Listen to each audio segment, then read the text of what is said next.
તો તમને એમ થશે મનમાં કે ઈશ્વરચંદ દાજી સામે આવી કસરત એક્સરસાઇઝ કરે છે શું કામ મૂર્તિમાં રાખવાની અનાદિ મુક્તને? એ તમને આશ્ચર્ય થશે. બાપાશ્રીને માનનારા મને કદાચ આમ બહુ ખીજાશે, પણ હકીકત એવી છે, અક્ષર પુરુષોત્તમના કોન્ટ્રોવર્સીમાં જ આ સિદ્ધાંત એમણે રાખ્યો છે.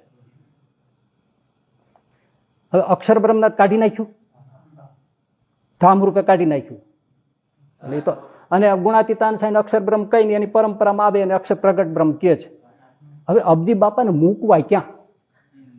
મોટો પ્રશ્ન આ. કઈ રીતે અલગ પાડવા? મુક્તોની સભામાં બેસાડે તો બધા પરમ એકાંતિક ને એકાંતિક એ બધું થઈ જાય, તો હારે ભળી ગયા. અક્ષર બ્રહ્મ તો કહેવાય નહીં, કારણ કે અક્ષર બ્રહ્મ તો ગુણ અક્ષર પુરુષોત્તમ વાળા લઈ લીધું. એટલે મૂર્તિમાં રાખવા એ જ એક વિકલ્પ રહ્યો, એટલે નીકળવા દેતા નથી. અલગ કેમ પાડવા બાપાશ્રીને? અલગ પાડવા માટે કોઈ તમે જોયું કઈ વસ્તુ જ ન રહી, કોઈ સ્થાન ન રહ્યું. એટલે મૂર્તિમાં અનાદિમુક્ત પ્રવેશે છે, અને એ અબજી બાપા છે, એ અનાદિમુક્તો છે, એ મૂર્તિમાં રહે છે, અને એ અક્ષરની ઉપર છે. એટલે તમારું અક્ષર વર્ણ તો ક્યાંય ધૂળ ચાટતું ફરે, એ એમને સિદ્ધ કરવું છે. એટલે નીકળવું હોય તો અનાદિમુક્ત નીકળવા નથી દેતા. કાંઈક જરી મોઢું બહાર કાઢવું હોય તો કાંઈક,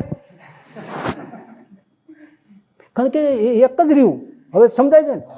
એટલે આ વ્યાયામ છે બધો, કે મૂર્તિમાં જ રહેવા જોઈએ.